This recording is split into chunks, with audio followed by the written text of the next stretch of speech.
Assalamualaikum warahmatullahi wabarakatuh. Saya Marfianti SPD, guru SDN Lambaroangan, calon guru penggerak Angkatan 7 Kabupaten Aceh Besar.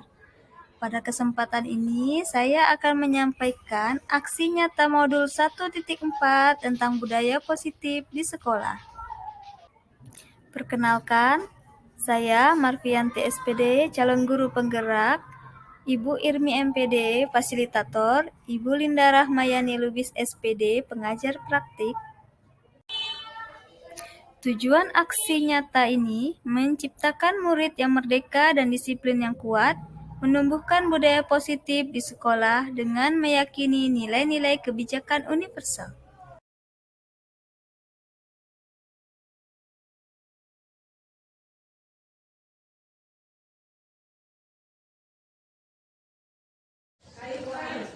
Bismillahirrahmanirrahim. Assalamualaikum warahmatullahi wabarakatuh. Puji syukur kehadirat Allah Subhanahu wa Ta'ala yang telah memberikan kesehatan, umur panjang, sehingga kita dapat berkumpul di ruangan yang berbahagia ini. Salawat dan salam tidak lupa pula kita sampaikan ke pangkuan Nabi besar Muhammad Sallallahu Alaihi Wasallam yang telah membawa kita dari alam kegelapan ke alam yang terang benderang seperti yang kita rasakan pada hari ini. Yang saya hormati Bapak Kepala Sekolah SD Negeri Lambaroangan, yang saya hormati Wakil Kepala Sekolah SD Negeri Lambaroangan, yang saya hormati Ibu dan Bapak Guru yang telah hadir di dalam ruangan ini.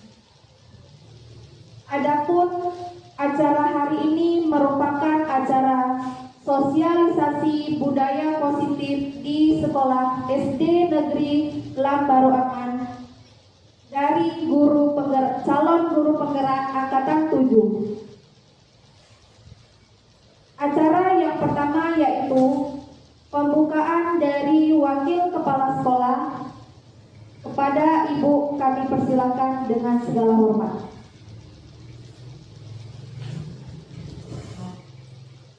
Bismillahirrahmanirrahim. Assalamualaikum warahmatullahi wabarakatuh.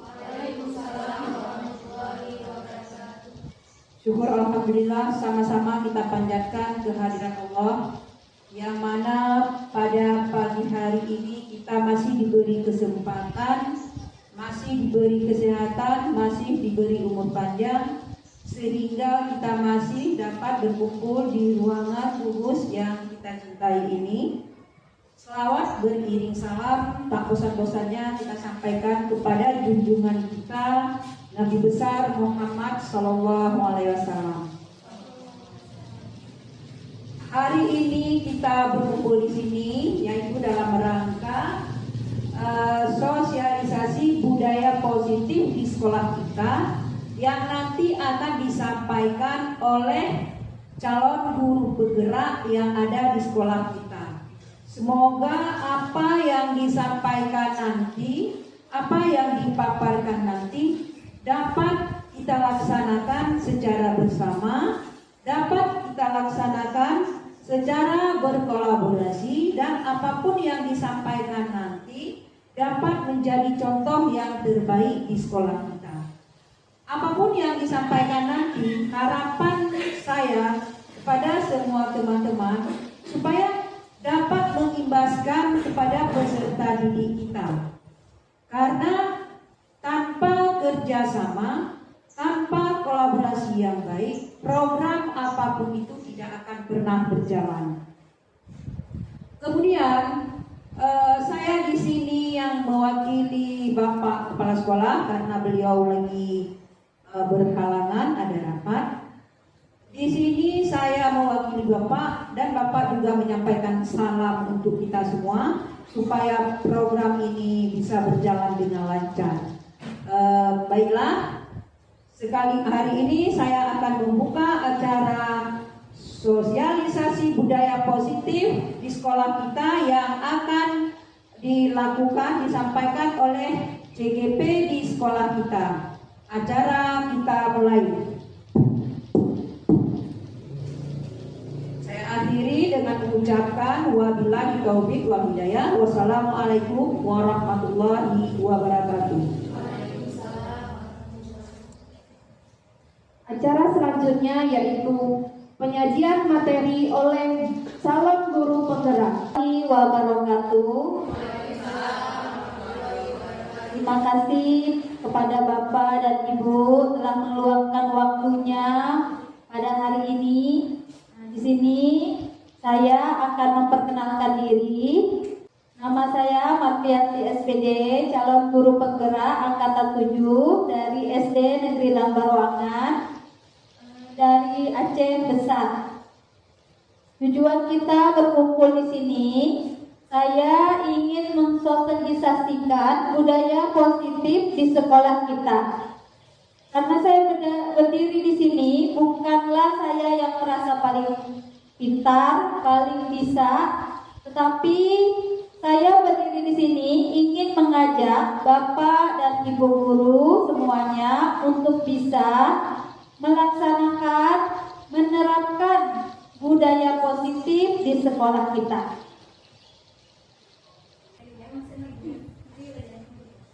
Baik, ibu-ibu sekalian, sebelum kita lanjut ke materi kita, di sini ada beberapa pertanyaan pemantik ya Bapak Ibu. Nanti Ibu akan jawab setuju atau tidak dengan pernyataan berikut ini. Yang pertama, hukuman dapat mendisiplinkan anak. Kemudian yang kedua, pemberian hukuman dengan hal positif seperti membaca atau membersihkan halaman sekolah dapat meningkatkan disiplin anak. Dan yang ketiga, memberi penghargaan dapat meningkatkan motivasi belajar anak. Ayo, sekarang ibu-ibu, coba kita perhatikan yang soal nomor 1 dulu ya. Pernyataan nomor 1, hukuman dapat mendisiplinkan anak. Kira-kira ibu-ibu setuju tidak? Tidak ya? Coba tunjuk tangan yang setuju. Hukuman dapat mendisiplinkan anak. Berarti kita sudah sepakat nih, tidak setuju ya? Tidak setuju. Sekarang nomor 2, pemberian hukuman dengan hal positif seperti membaca atau membersihkan halaman sekolah dapat mendisiplinkan anak. Setuju atau tidak? Yang mana Bu? Pemberian hukuman dengan hal positif. Misalkan anak terlambat datang nih ke sekolah, kemudian kita suruh, oh ini terlambat, sekarang kalian bersihkan halaman sekolah. Apakah itu akan mendisiplinkan anak untuk harinya? Tidak Bu ya? Oke baik, sekarang yang ketiga, memberi penghargaan dapat meningkatkan motivasi belajar anak. Setuju? Setuju? Setuju? Ya baik, berarti kita sudah sepakat memberi penghargaan dapat meningkatkan motivasi anak, belajar anak. Setuju. Tapi di sini kita harus melihat juga dan memberi juga penguatan untuk anak, bukan hanya karena ada penghargaan untuk meningkatkan motivasi. Jangan sampai nanti anak berharap ini harus meningkatkan motivasi karena ada penghargaan. Ya, Bapak Ibu ya. Ya, sekarang udah lanjut. Nah, di sini kita melakukan perubahan paradigma baru. Nah, ini ada kepala. Kita bermain dulu Pak Ibu ya. Bermain kepala tangan. Di sini syaratnya nanti ibu-ibu akan mengambil kertas sedikit, kemudian tulis apa aja hal yang paling berharga dari Bapak Ibu. Kemudian nanti genggam di tangannya. Kawannya akan membujuk, merayu, berbagai macam cara supaya ibu akan membuka tangan ibu, dan ibu juga sekuat tenaga mempertahankan yang di tangan ibu supaya tidak dapat dibuka oleh teman ibu. Coba.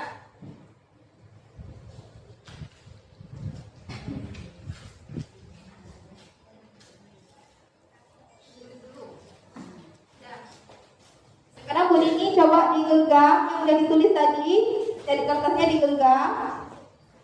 Kemudian Bu Nini coba merayu Bu Nini agar Bu Nini mau membuka tangannya. Bagaimana caranya? Ibu boleh merayu, membujuk, Bu? Ini memaksa. Coba mewakili buka. Coba. Mau Bu Dini tetap pertahankan. Ini Bu Dini coba dipaksa apa enggak? Bagaimana Bapak Ibu?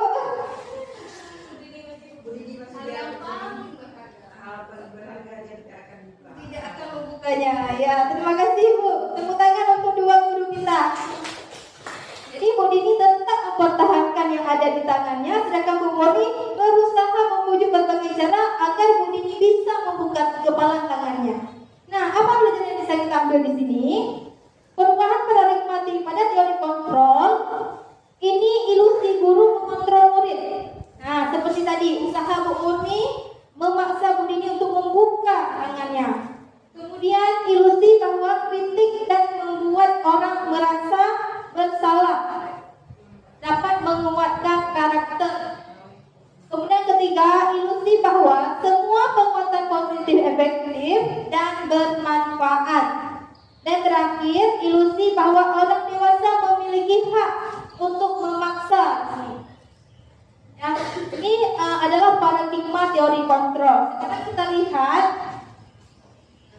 stimulus responnya.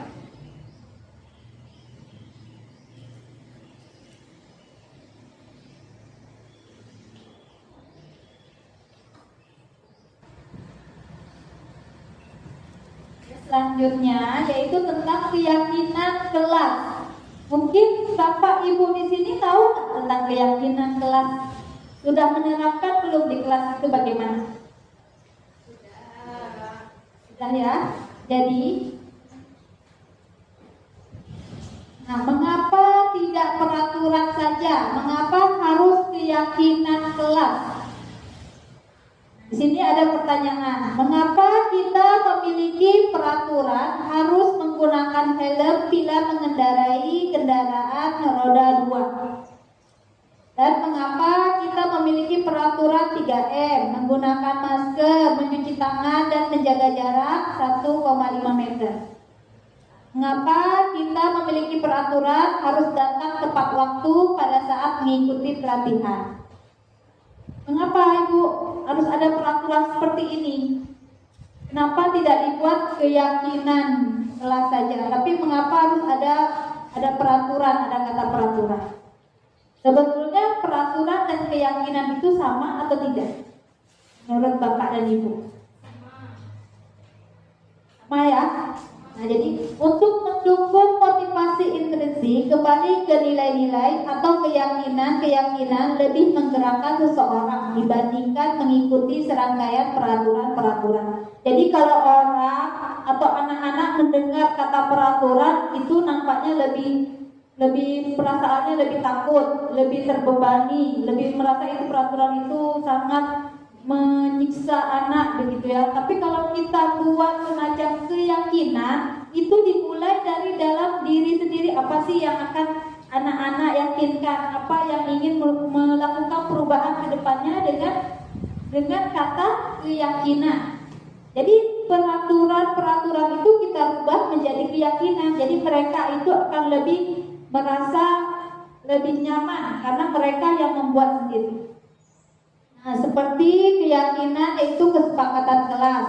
Kesepakatan kelas bisa kita buat di kelas masing-masing ya Ibu Bapak. Jadi bagaimana misalnya guru dan murid melakukan kesepakatan untuk di kelasnya agar kelasnya itu menjadi lebih rapi, lebih bersih, lebih sesuai dengan apa yang diharapkan oleh kita yang menempati kelas tersebut. Jadi kita menganggap kelas itu memang tempat kita, bukan hanya singgahan sebentar ya, tapi memang betul-betul kita jaga kelas itu dengan kesepakatan bersama antara guru dengan siswa. Tapi kalau dibuat peraturan, mereka bisa menganggap itu yang sudah dibuat, bukan karena kesepakatan bersama atau keyakinan kelas yang dibuat dengan bersama-sama. Selanjutnya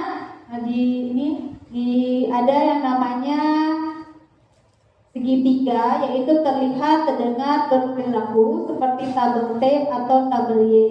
Ya, selanjutnya, nah misalnya terdengar satu orang berbicara. Yuk bantu, kita bisa selesaikan ini bersama. Ini dengan kata-kata yang lebih mengajak ke positif.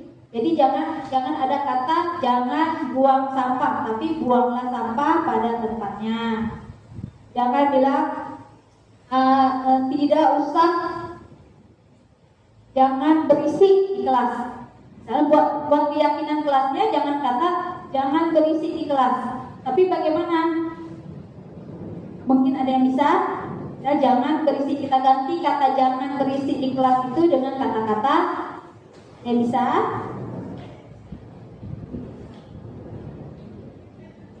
Jangan berisik di kelas, kata jangan kita ganti belajar dengan tenang, ya seperti itu. Selanjutnya, nah di sini ada peraturan. Apakah ini merupakan keyakinan kelas atau tidak? Coba Bapak Ibu kita perhatikan di sini. Misalnya selalu kembalikan buku ke tempatnya, dilarang mengganggu orang lain, hadir di sekolah 15 menit sebelum pelajaran dimulai, dilarang melakukan kekerasan, dilarang menggunakan narkoba, bergantian atau menunggu giliran, gunakan masker, jangan berlari di kelas atau koridor. Coba kita lihat jawabannya. Nah, coba keyakinan kelas ini seperti kata-kata, misalnya selalu kembalikan buku ke tempatnya, itu merupakan tanggung jawab. Dilarang mengganggu orang lain, berarti menghormati orang lain. Biasanya anak di kelas sebentar-sebentar dia ganggu temannya, tapi bagaimana? Berarti dia harus menghormati orang lain. Diganti peraturannya itu dengan kata keyakinan kelas di sampingnya. Seperti kalau kita ada anak misalnya di kelas 2, lalu dia buat ribut mengganggu kawannya. Jadi kita buat keyakinan sama-sama dengan anak, buat 1 hari, buat keyakinan kelas. Apa nak yang untuk menciptakan kelas kita itu agar nyaman, agar tertib, agar nyaman, bersih. Kita buat keyakinan, misalnya tanggung jawabnya bagaimana? Selalu piket. Perhatikan perubahan paradigma stimulus respon ke teori kontrol dari ilusi yang tadi ya Bapak Ibu. Stimulus respon, kita mencoba mengubah orang lain agar berpandangan sama dengan kita, ya itu di stimulus respon. Tapi di teori kontrol kita berusaha memahami pandangan orang lain tentang dunia. Seperti contoh yang pada saat paradigma tadi ya, contoh pada kepala tangan tadi. Kita berusaha mengubah pandangan kita, nggak bisa memaksa orang itu berpandangan sama dengan kita. Tapi kita berusaha memahami pandangan teman kita tersebut. Kemudian yang kedua, perilaku buruk dilihat sebagai suatu kesalahan. Ini seringkali terjadi pada siswa-siswa kita. Kita melihat ketika ada anak yang melakukan kesalahan, misalkan membuat sebuah perilaku yang buruk, kita selalu menilainya itu adalah sebuah kesalahan. Ya, sedangkan kita tidak mengetahui bahwa semua perilaku itu memiliki tujuannya. Kita tidak pernah melihat apa sih tujuan mereka melakukan hal tersebut. Jadi kita nilai sekarang itu kalau dapat salah, oh ini kesalahan dan kesalahan. Tidak padahal mungkin anak itu memiliki tujuannya yang kita tidak ketahui. Kemudian yang ketiga, orang lain bisa mengontrol saya. Nah, di sini yang bisa mengontrol kita itu adalah diri kita sendiri ya. Jadi orang lain tidak bisa mengontrol diri kita. Dan yang keempat, saya bisa mengontrol orang lain. Nah, seperti tadi, ketika orang lain bisa mengontrol kita, tidak bisa mengontrol kita juga tidak bisa mengontrol orang lain. Ya, jadi masing-masing kita hanya bisa mengontrol diri kita sendiri. Dan yang kelima, pemaksaan ada pada saat bujukan gagal. Nah, ketika anak melakukan sesuatu yang tidak mereka inginkan, misalnya kita memaksanya mengikuti apa yang kita mau. Nah, itu tidak benar ya. Jangankan dengan anak, dengan guru seperti kejadian tadi, kita memaksa teman kita untuk membuka kepala tangannya.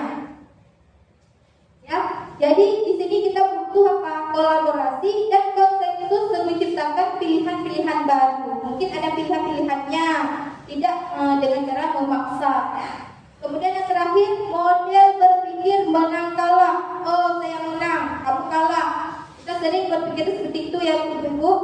Nah, sebenarnya kita harus berpikir menang-menang. Ya, jangan lagi berpikir menang kalah. Jadi nggak ada yang menang kalah. Ya, kita harus berpikir menang-menang. Oke, selanjutnya. Nah, baru kita masuk ke disiplin positif. Nah, menurut teori kontrol atau teori pilihan dari Dr. William Glasser, ini kita bisa mengontrol orang lain Anda tidak bisa mengontrol orang lain, hanya Anda yang bisa mengontrol diri Anda. Seperti tadi, makna disiplin di sini berarti belajar kontrol dengan menggali potensi kita. Ya, kemudian semua perilaku memiliki tujuan. Itu ada pada teori motivasi. Nanti ada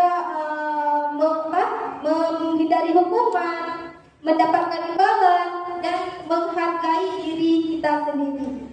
Kemudian ada 5 posisi kontrol. Nanti seorang guru memiliki 5 posisi kontrol.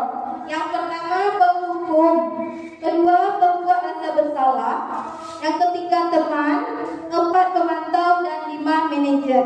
Posisi kontrol ini nanti kita akan menilai diri kita. Kita berada pada posisi yang mana? Apakah kita posisi penghukum, pembuat rasa bersalah, apakah sebagai teman, manajer, atau pemantau saja?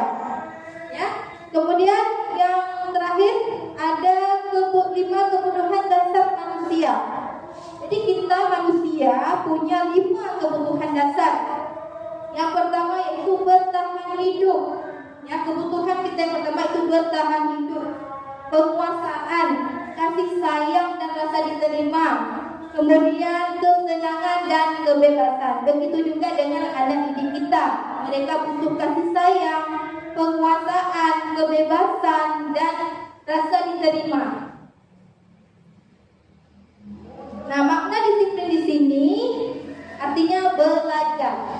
Ya, makna asal dari kata berkonotasi dengan disiplin diri dari murid-murid.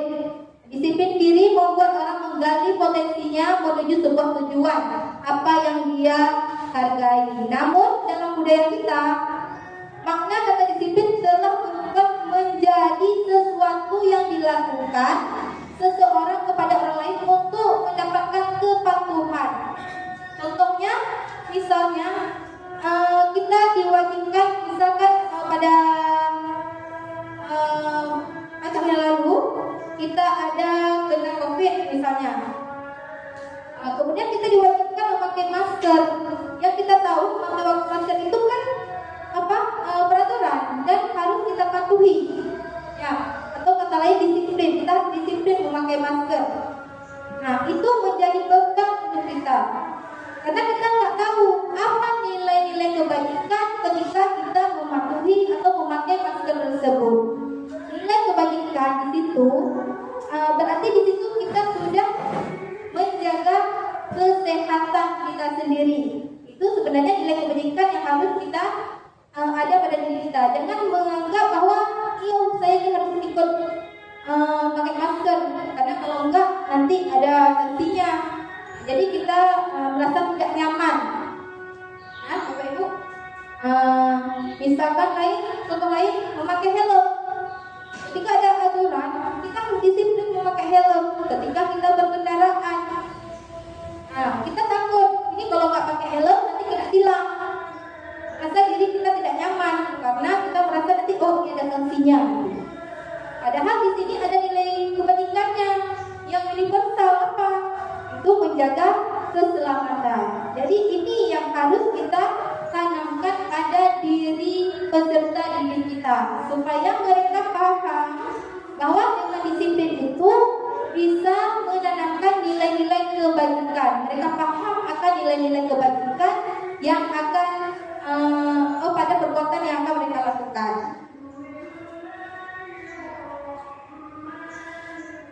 Nah, kemudian selanjutnya teori motivasi, hukuman, dan penghargaan restitusi. Nah, di sini kita mengenal teori motivasi perilaku manusia. Ada motivasi eksternal dan motivasi internal. untuk menghindari ketidaknyamanan atau hukuman. Apa yang akan terjadi jika saya melakukan ini? Berarti itu adalah motivasi eksternal. Kemudian apa yang akan saya dapatkan apabila saya melakukan ini? Kita harus memikirkan apa nih alasannya nanti. Kemudian yang untuk motivasi internal, untuk menghargai diri kita sendiri, kita akan bahwa saya akan menjadi orang yang seperti apa bila saya melakukan hal yang seperti ini. Nah, ini merdeka menurut Ki Hajar Dewantara. Apa sih merdeka itu? Merdeka itu artinya tidak hanya terlepas dari perintah, akan tetapi juga cakap berkuat memerintah diri kita sendiri. Nah, ini salah satu tujuan pendidikan dari Bapak Ki Hajar Dewantara, yaitu menuntun siswa menjaga keselamatan, kebebasan, dan memerdekakan belajar. Ini lebih berpusat kepada siswa. Contohnya misalnya siswa kita ketika kita memberikan soal ujian, selebaran kertas yang akan kita nilai, di situ kita tidak bisa menuntut anak, oh ini jawabnya seperti ini, harus misalkan essay ataupun choice. Tapi anak bisa menalar, berpikir, mereka bisa menjawab soal itu dengan bebas, tapi dengan tepat sasarannya. Biar dia menggambar atau menulis, itu ada pada mereka masing-masing. Bebas mereka menjawabnya seperti apa, atau mereka mau menjawab lisan. Ya, Pak Ibu ya. Jadi anak-anak bebas. Dihukum oleh penghargaan. Pengaruh tadi bahwa penghargaan berlaku sama dengan hukuman. Dalam arti meminta atau membujuk seseorang melakukan sesuatu untuk memenuhi suatu tujuan tertentu dari orang yang diminta atau membujuk. Ini masih berkaitan dengan paradigma yang kita lakukan tadi, paradigma penggepalan tangan itu ya. Ada pengaruh jangka pendek dan jangka panjang, penghargaan menghukum, penghargaan mengurangi kedekatan, penghargaan tidak efektif, dan penghargaan merusak hubungan.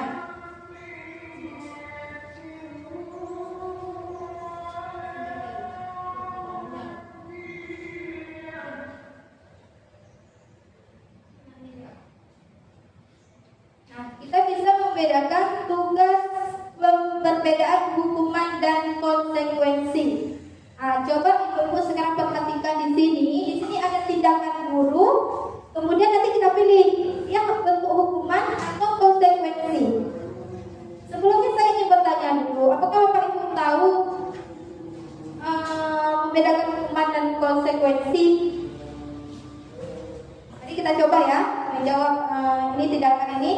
Yang pertama, mencatat 100 kali di buku kalimat saya tidak akan terlambat lagi karena lambat ke sekolah. Ini jika anak misalnya datang ke sekolah terlambat, kemudian kita meminta anak, ini karena kamu sudah terlambat, kamu harus mencatat 100 kalimat pada buku dengan kata saya tidak akan terlambat lagi. Ini menurut ibu-ibu sekalian, apakah ini bentuk hukuman atau konsekuensi? Bentuk apa? Ada yang menjawab hukuman, ada yang menjawab konsekuensi. Oke, kita skip dulu, kita lanjut ya. Nanti kita akan melihat jawaban yang sebenarnya. Kemudian lari mengelilingi lapangan basket 2 kali karena terlambat hadir di sekolah. Ini hampir sama ya seperti satu tadi. Kemudian ketiga, murid diminta untuk push up 15 kali karena tidak menggunakan masker di sekolah. Yang selanjutnya, menggantikan kertas tugas teman yang telah dicoret-coret. Yang membersihkan tumpahan air di meja tulis karena tersenggol pada saat belajar. Selanjutnya, murid disuruh untuk mengenakan sepatu seharian di sekolah karena tidak mengenakan sepatu hitam. Disuruh untuk tidak mengenakan sepatu ya, ini mungkin ada kesalahan tulisan. Murid disuruh tidak menggunakan sepatu sekolah. Misalkan aturan di sekolah menggunakan sepatu berwarna hitam. Nah, ini kedapatan siswa kita tidak menggunakan sepatu warna hitam, sehingga kita memberi tindakan guru, yaitu murid disuruh untuk tidak mengenakan sepatu seharian di sekolah. Nah, yang terakhir, lari mengelilingi terlambat masuk pelajaran PJOK. Nah, sekarang mari kita lihat jawabannya. Saya belum lihat di sini ada hukuman, konsekuensi, hukuman yang terakhir dan konsekuensi. Kenapa di sini ada perbedaannya? Saya jelaskan sedikit. Kalau hukuman ini dia bersifat dadakan, ya. Nah, misalkan mencatat buku 100 kalimat, ini bersifat dadakan. Kemudian kalau konsekuensi, dia hukuman yang diberikan itu atas kesepakatan bersama. Misalkan ada anak yang menumpahkan air, jadi konsekuensinya ketika dia menumpahkan air, dia akan membersihkannya. Itu kesepakatan yang sudah disetujui bersama. Kalau hukuman itu dia bersifatnya dadakan. Misalkan kita terlambat, langsung kena hukum. Itu lari mengelilingi lapangan basket 2 kali karena terlambat ke sekolah. Ya, jadi sebaiknya kalau hukuman ini lebih bersifat apa ya? Selain dadakan, siswa juga merasa tidak nyaman. Ya, karena seperti ini harus tidak memakai sepatu seharian. Seandainya sudah buat kesepakatan bersama, mungkin siswa akan bisa menerimanya.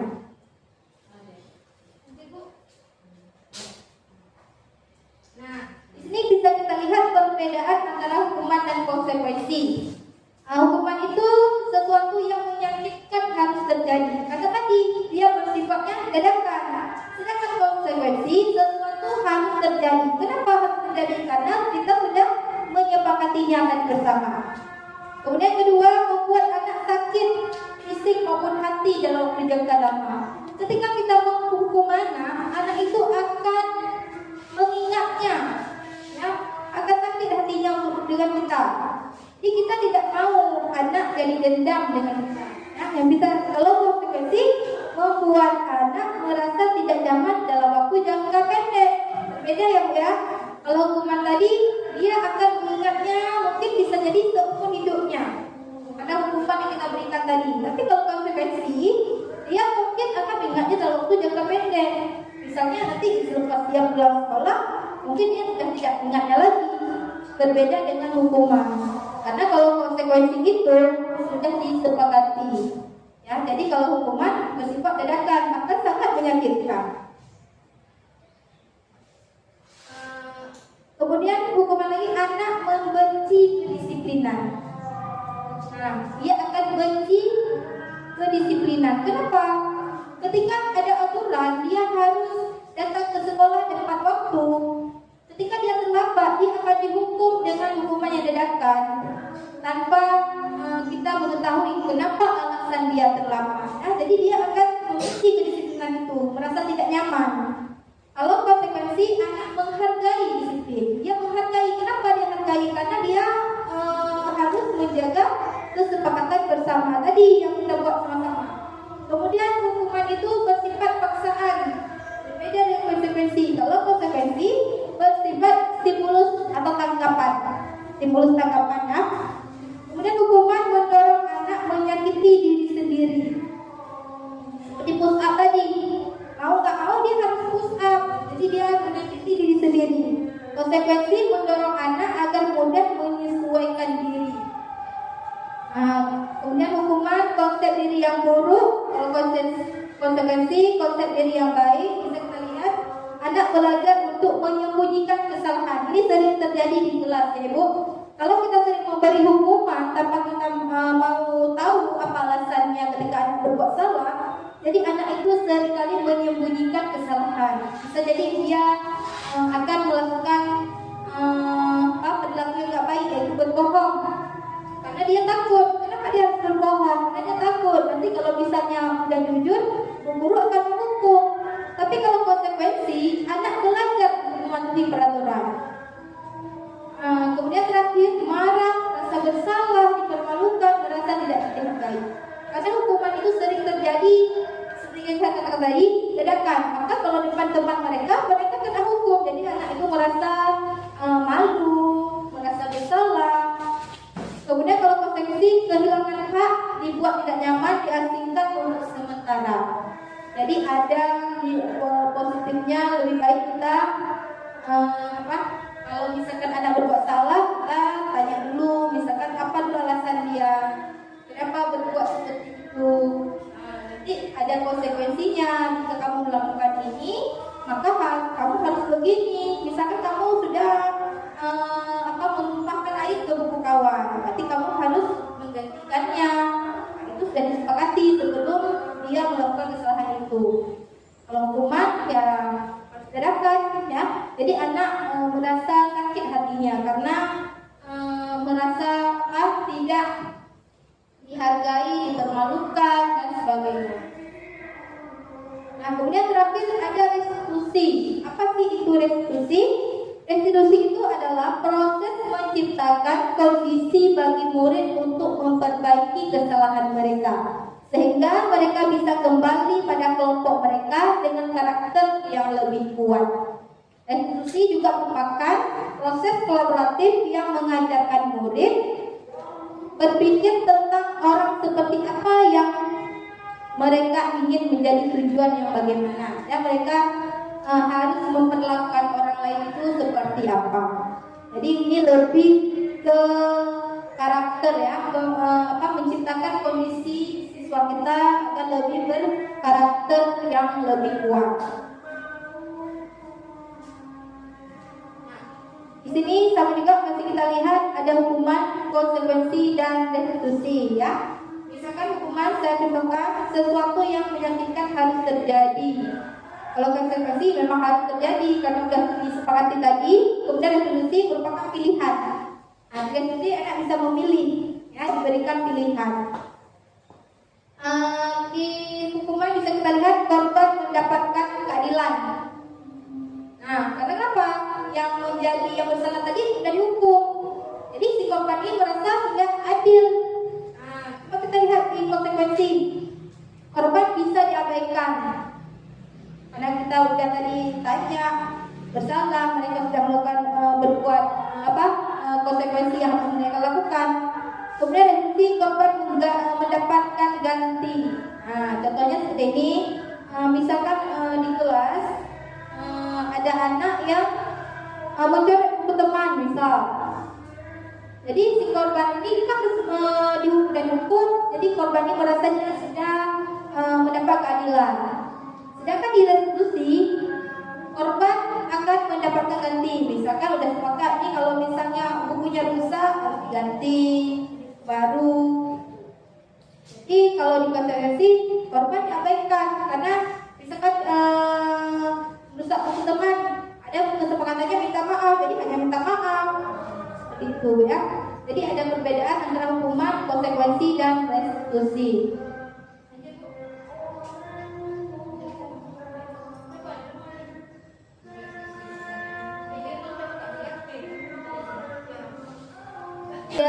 Dan dunia berkualitas.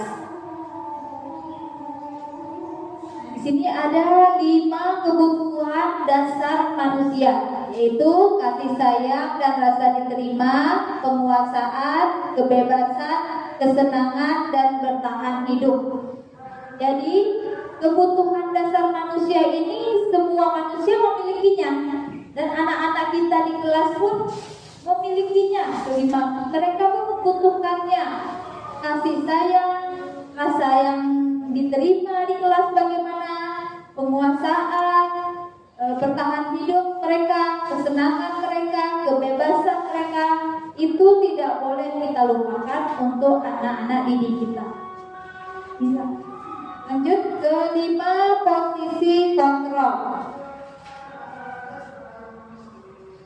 Nah, di sini ada 5 posisi kontrol. Ya, yang pertama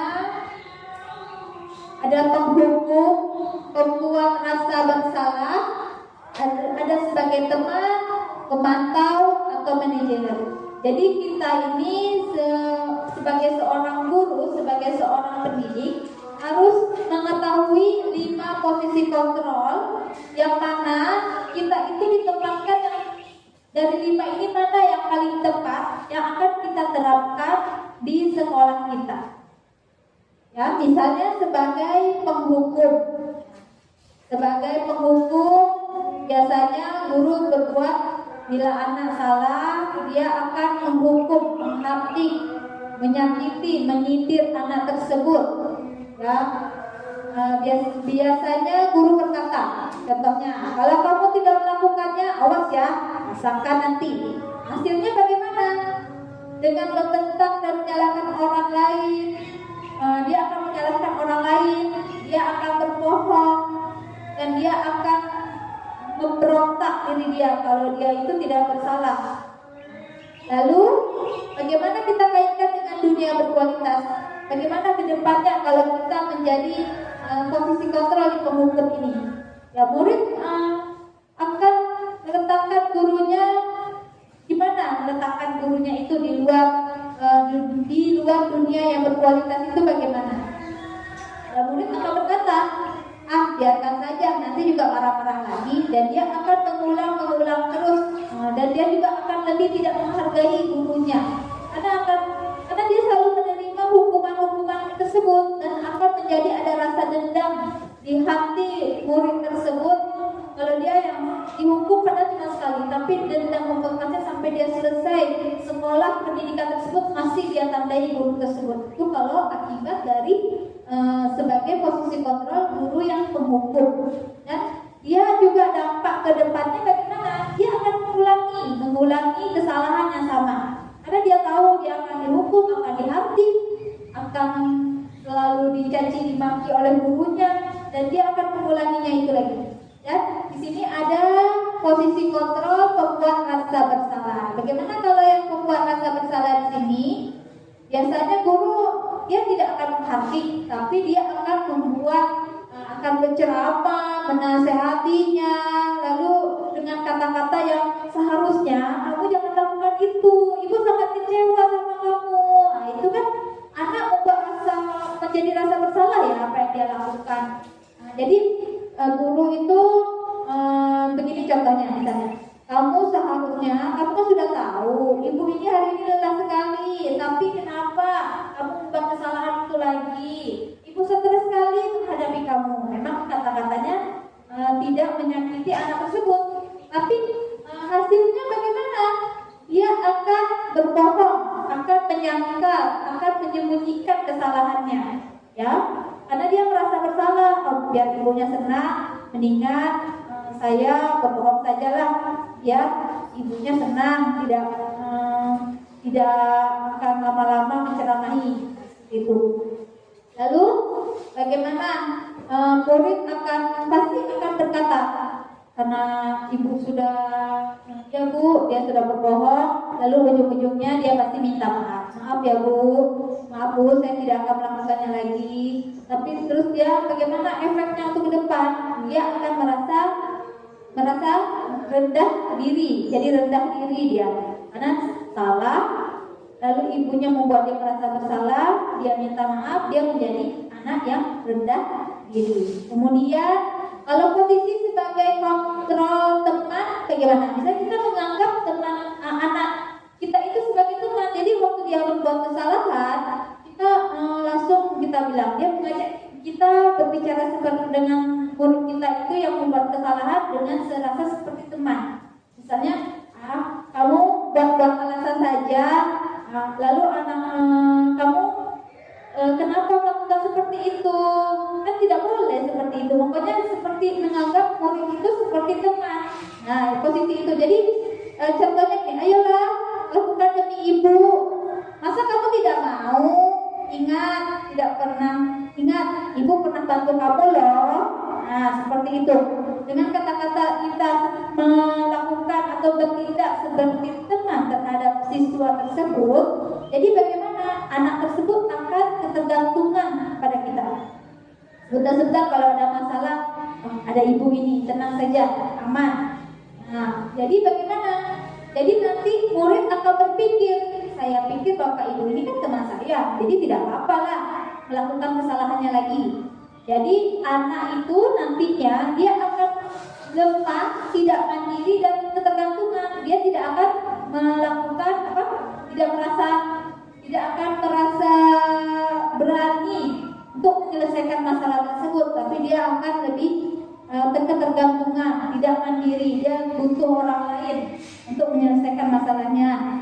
Ya, lalu di sini ada yang namanya pemantau. Pemantau ini bagaimana posisi pemantau ini? Jadi posisi pemantau ini, guru hanya melihat, memantau dan mengukur anak tersebut. Ya, jadi cuma melihat saja.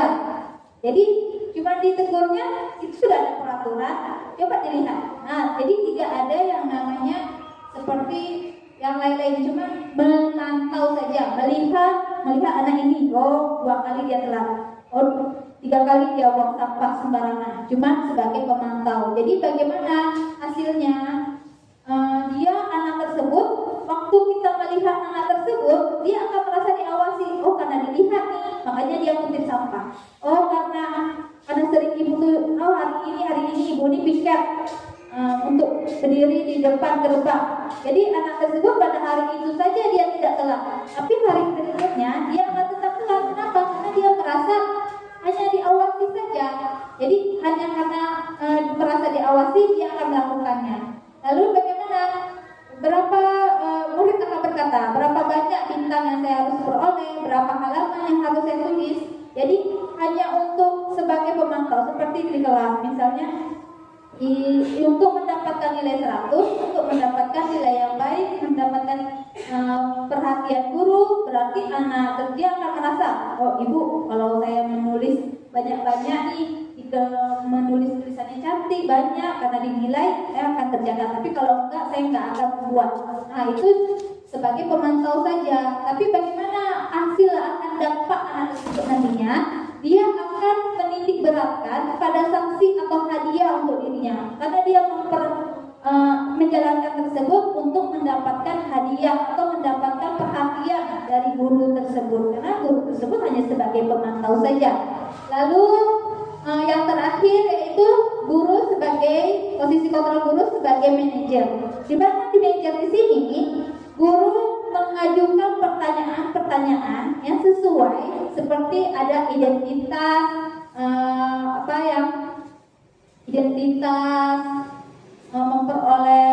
memperbaiki identitasnya dulu, dan selanjutnya di sini coba lihat, kalau sebagai manajer dia untuk kita membuat anak itu memberikan pertanyaan-pertanyaan untuk menghargai dirinya sendiri, di dalam dirinya sendiri. Ya, misalnya apa kita yakin, apa kamu bisa kamu kerjakan untuk memperbaiki masalah ini. Lalu kita memberikan penguatan kepada anak, menyadarkan kepada anak apakah yang dilakukannya ini benar atau tidak, salah atau tidak. Lalu bagaimana caranya bisa, jadi anak akan berpikir bagaimana ya cara dia, karena dia sudah diberikan pertanyaan dan mereka akan menjawab, memecahkan masalah dari pertanyaan itu dengan menjawab pertanyaannya sendiri. Lalu bagaimana caranya untuk bisa memperbaiki keadaan agar dia tidak mengulangnya kembali. Lalu hasilnya nanti akan mengevaluasi diri, bagaimana cara dia untuk memperbaiki diri. Jadi ibu-ibu coba lihat di antara kelima posisi kontrol ini, mana yang paling baik menurut ibu?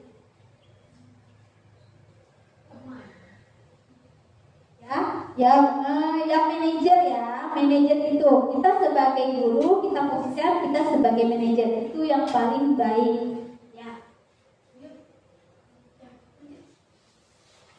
Nah, di sini ada pertanyaan-pertanyaan ya, coba kita lihat mana yang termasuk dalam 5 posisi kontrol itu, ini termasuk yang mana dalam pertanyaan ini. Misalnya saya kecewa sekali dengan kamu. Kalau ada yang bilang seperti itu, bagaimana yang dirasakan oleh anak? Pasti akan membuat orang merasa bersalah. Kamu tidak pernah benar melakukannya, berarti dia merasa terhukum. Jadi dia itu sebagai posisinya menghukum. Ayolah, lakukan demi ibu atau bapak.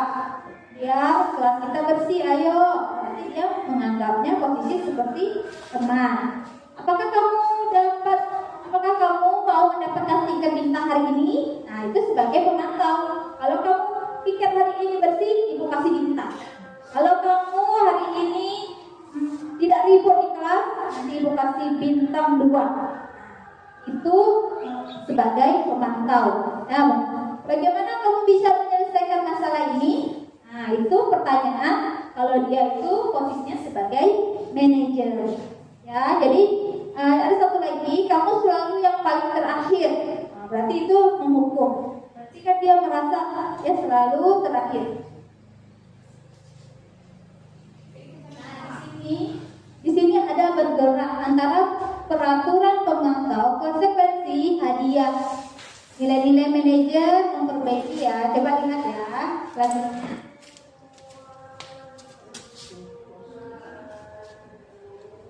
Yang selanjutnya ada segitiga restitusi. Ya, coba kita lihat segitiga restitusi.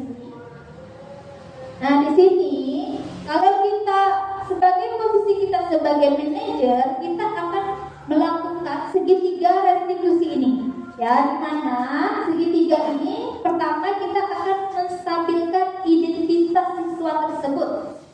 Seandainya kita nih punya masalah anak didik tersebut, kita panggil, kita bicara berdua dengan anak tersebut. Tidak boleh kita langsung menghukum atau melemahkan karakter anak tersebut, tetapi bagaimana kita menstabilkan identitasnya ya dengan segitiga restitusi ini.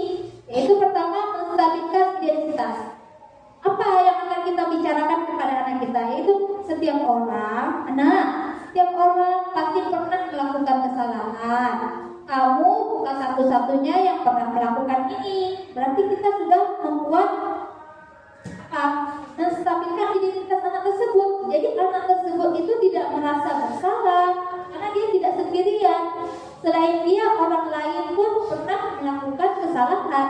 Nah, lalu setelah anak hatinya, perasaannya sudah stabil, mereka sudah tadinya lemah, tidak percaya diri, sudah mulai bangun percaya dirinya. Lalu kita melakukan menanyakan dulu keyakinannya.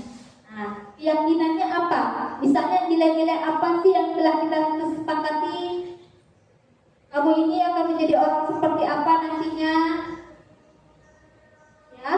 Lalu kemudian setelah anak itu melakukan, kita menanyakan keyakinan mereka, apakah perbuatan ini salah atau tidak? Kalau dia jawab salah Bu, saya juga merasa bersalah Bu. Ya. Setelah itu kita apa sih sebetulnya keyakinan yang telah sudah kita sepakati? Nanti anak akan menjawab sendiri. Ya Bu, saya salah. Harusnya saya tidak melakukan seperti itu. Harusnya saya melaksanakan piket, tapi saya tidak melaksanakannya Bu. Saya salah. Saya tidak melakukan keyakinan kelas kita.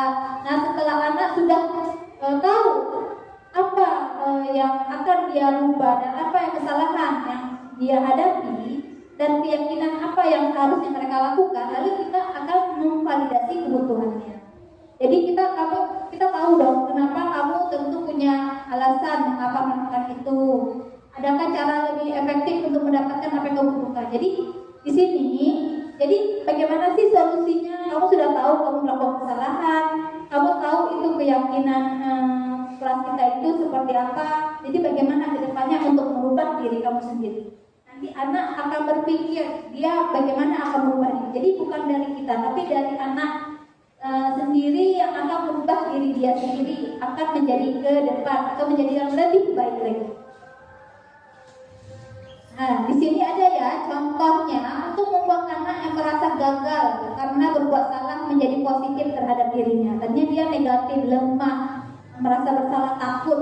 Tapi kita harus menstabilkan identitasnya dulu. Dengan misalnya di sini ada contohnya, guru berkata, berbuat salah itu hal yang manusiawi, tidak ada manusia yang sempurna. Bapak atau ibu juga pernah berbuat salah. Kita pasti bisa menyelesaikan masalah ini. Bapak atau ibu tidak tertarik untuk mencari tahu siapa yang benar, siapa yang salah. Bapak lebih tertarik untuk menyelesaikan masalah.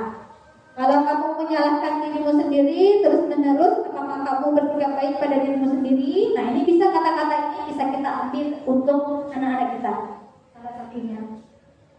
Lalu ke validasi kebutuhan, membantu murid mengenali basis atau kebutuhan dasar yang ingin dipenuhi ketika kita melakukan kesalahan. Pada dasarnya setiap tindakan manusia tujuannya adalah memenuhi kebutuhan dasar.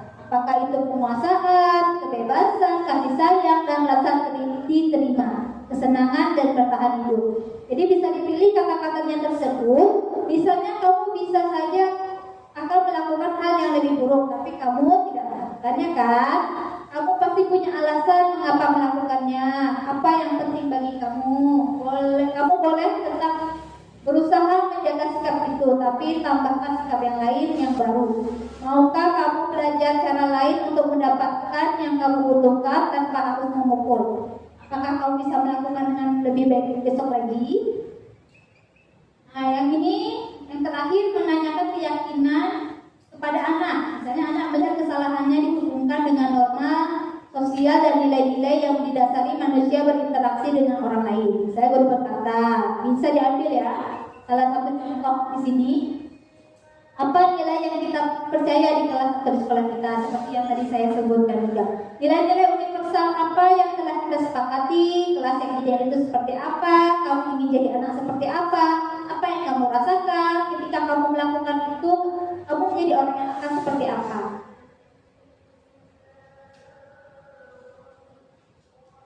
Nah, di sini hal baru apa yang mengubah paradigma saya? Kita akan merefleksi ya. Hal baru apa yang mengubah paradigma saya? Saya akan mendapatkan.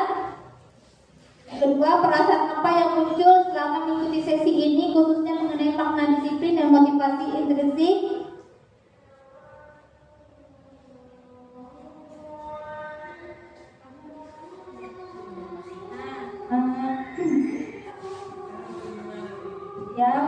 Bapak Ibu, inilah sosialisasi budaya positif yang telah kami sampaikan. Harapan kami nanti ke depan kita bisa bersama-sama melaksanakannya di sekolah SD Negeri Lambar Angan ini. Jadi bukan hanya hari ini saja sampai sini saja, tapi kita terus melakukannya sampai ke depannya untuk mewujudkan anak-anak kita di SD Negeri Lambar Angan ini menjadi anak yang berbudaya positif. Jadi di sini kalau saya hanya sendiri saja tidak mungkin. Saya membutuhkan Bapak dan Ibu guru semua di sini untuk bisa kita laksanakan budaya positif ini bersama-sama di sekolah SD Negeri Lambar Angan. Sebelum saya tutup, mungkin ada Bapak atau Ibu yang mau bertanya, kita persilakan. Silakan Ibu. Assalamualaikum warahmatullahi wabarakatuh. Warahmatullahi wabarakatuh. Perkenalkan, nama saya Ruhdini. Saya ingin bertanya tentang nilai-nilai kebijakan apa yang harus dicapai oleh anak didik di sekolah ketika kita agar sesuai dengan profil Pancasila. Ya, terima kasih Ibu Ruhdini. Jadi nilai-nilai apa saja yang berkaitan dengan profil Pancasila? Seperti yang sudah kita ketahui, pada profil pelajar Pancasila ada beberapa nilai-nilainya. Yang pertama, nilai ketuhanan yang Maha Esa dan berakhlak mulia, ada kebinekaan global, ada mandiri, bergotong royong, kreatif, dan bernalar kritis. Itu yang harus kita terapkan, nilai-nilai tersebut agar tercapai. Ya, nilai-nilai tersebut, nilai-nilai Pancasila tersebut agar tercapai di sekolah kita. Terutama kita utamakan dulu di kelas kita, baru kita bawa ke sekolah, ke semuanya yang ada di sekolah kita. Karena kita utamakan nilai-nilai itu kepada anak didik kita di kelas. Lalu sudah kita kembangkan, kita ajak semua kita terapkan di sekolah kita. Kalau setiap kelas sudah menerapkan nilai-nilai kebajikan pada profil pelajar Pancasila, pasti di sekolah kita sudah akan berjalan profil Pancasila. Begitu Ibu. Terima kasih. Baik Bu, terima kasih.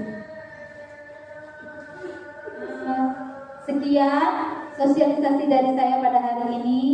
Terima kasih atas waktunya Bapak Ibu. Mohon maaf bila ada kesalahan. Wabillahi taufiq wal hidayah. Wassalamualaikum warahmatullahi wabarakatuh.